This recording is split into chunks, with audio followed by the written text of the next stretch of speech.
People here are just really excited and passionate about what they do. Moving graphics highlight Building 1 at the National Institutes of Health. It feels like you're reliving history. Moving graphics highlight two male fellows talking to each other in a courtyard. It's hard not to walk in every day a little bit in awe. Moving graphics highlight a male and a female fellow working at a computer station. The opportunities for research is truly unparalleled. Moving graphics highlight a female fellow in a lab coat using a microscope.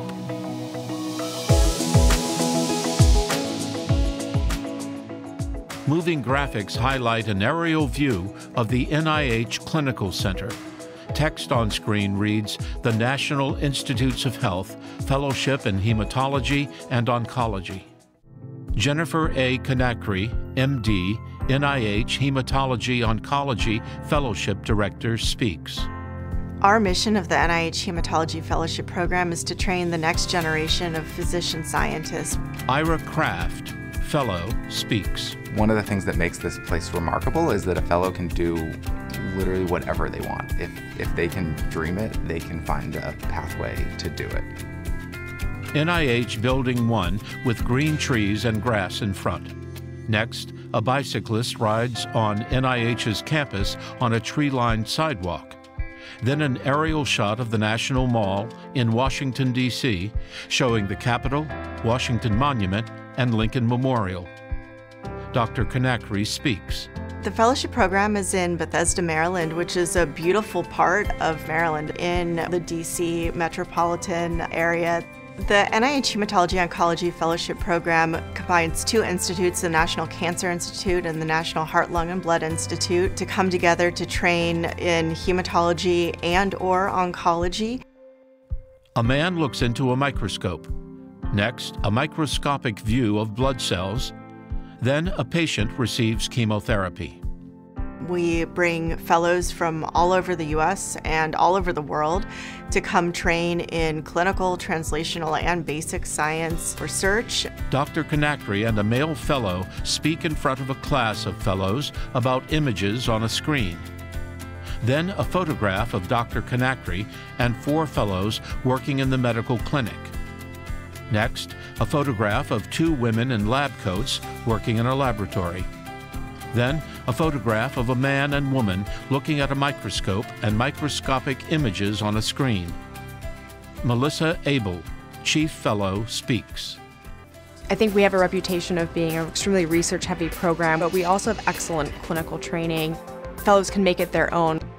Melissa Abel works with a man in a lab coat and looks into a microscope. Dr. Conakry speaks. We look for the passion and the understanding of the value of biomedical research, even if they have no prior experience. Disha Dalila, Chief Fellow, speaks. When I came here, I wanted to do something which was more translational.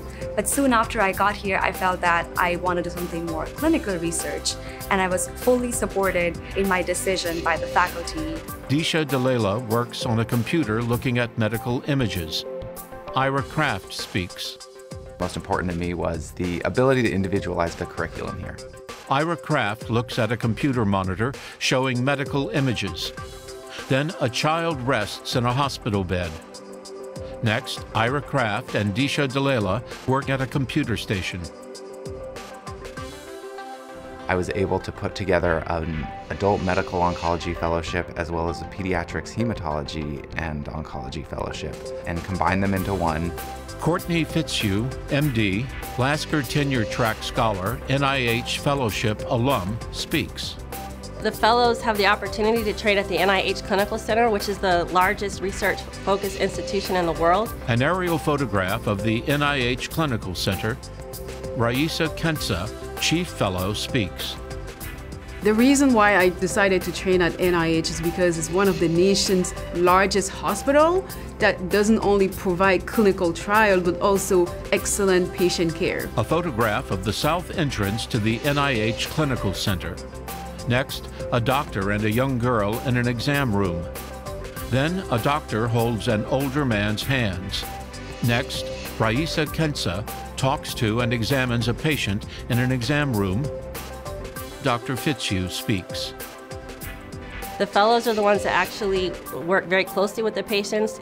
I couldn't do what I do without the fellows. They're the ones that are really hands-on. Disha Dalela, in a classroom with other fellows, types on her laptop computer. Disha Dalela speaks. As soon as I started fellowship, I was in the clinics with one of the groups, one of the largest groups that do phase 1 clinical trials. Dr. Fitzhugh in the clinic hallways talking with Dr. Conakry and 3 fellows. Dr. Fitzhugh speaks.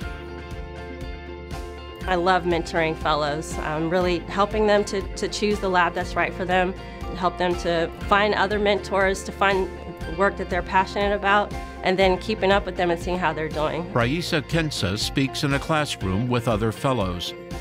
Dr. Conakry is at the front of the class speaking to fellows. Next, Raisa Kensa talks with a patient in an exam room. Raisa Kensa speaks. They will really walk you through, the drug development trials, how to take care of a patient, how to even understand a patient at NIH, because they can be very complex patients. An aerial view of Georgetown University. Then a doctor speaks with a patient in an exam room. Next, an FDA sign on the Food and Drug Administration campus. Dr. Conakry speaks. We're surrounded by academic institutions, community-based practices, the Food and Drug Administration. Melissa Abel speaks. An aerial view of Sibley Memorial Hospital. In order to augment my clinical training here, I've been able to go to Georgetown and some of the Hopkins satellite centers. Ira Kraft, then Dr. Conakry speak. When you start a fellowship here, you're eligible for a non-competitive loan repayment. It is guaranteed to fellows with qualifying student loans. And so it's really going to allow me to focus on my career and the science without having to think about the financial aspect of medical school. A person adds up figures on a calculator. Then Raisa Kensa speaks. Raisa Kensa examines a patient in an exam room. One of the amazing things about training at the NIH is that there are actually moonlighting opportunities that are within the NIH system. Dr. Fitzhugh speaks. So they take turns taking call overnight. They have an opportunity to learn more about taking care of patients when they might have more acute challenges, and also leads to a substantial increase in their salary. Dr. Conakry, then Melissa Abel speak. We really value work-life balance and wellness. I feel incredibly lucky to have a program that values my time, values the things that I have going on in my life outside of work, but then is also there to encourage me and support me to make sure that I have a rigorous preparation for my career. A photograph of 14 women who work at NIH, including Melissa Abel and Disha Dalela. The women all smile and have their arms crossed. Ira Kraft speaks over high-speed video of people at the Lincoln Memorial and of people gathered under blossoming cherry trees near the Jefferson Memorial. Literally any weekend, any time, there's something going on down at the National Mall.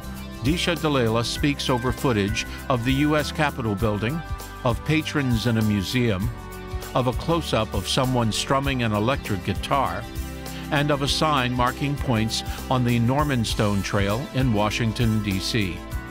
There's just like this endless opportunity for political, arts, music, nature. Ira Kraft speaks over footage of a person riding a mountain bike over a mountain trail, of a photograph of a mountain range, and a stream running down a rocky waterfall in a forest. I like to mountain bike. One of my favorites is driving up to Frederick, and there's an entire mountain range up in Frederick and that's an hour away. Raisa Kensa speaks over footage of students between classes in a high school hallway and of 2 people working at a desk with a laptop computer. As a family, we found that there's a lot of opportunities to just stay active. My kids are very involved in a lot of extracurricular activities. We were able to find good teachers. My husband, as an international economist, could find tremendous opportunity for work. Melissa Abel speaks over a photograph of fellows at an outdoor restaurant and another photograph of Melissa with 3 other fellows sitting outside at the Georgetown waterfront. I was moving to a new city where I didn't know very many people, and so being able to go out to happy hour, go to events, and build friendships with a lot of my co-fellows was huge. Melissa Abel speaks over footage of a body scan on a computer monitor of 2 fellows speaking in a courtyard at the NIH Clinical Center, and of Ira Kraft smiling and laughing.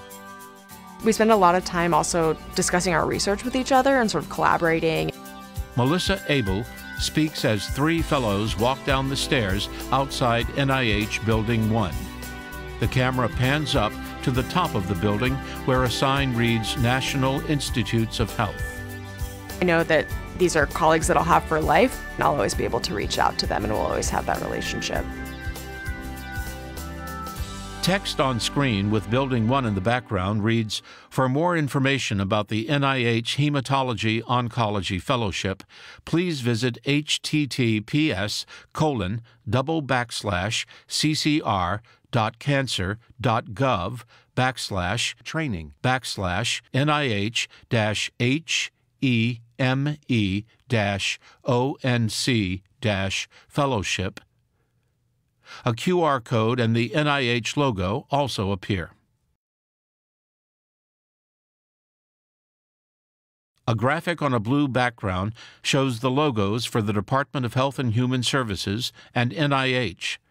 Text on screen reads U.S. Department of Health and Human Services / National Institutes of Health.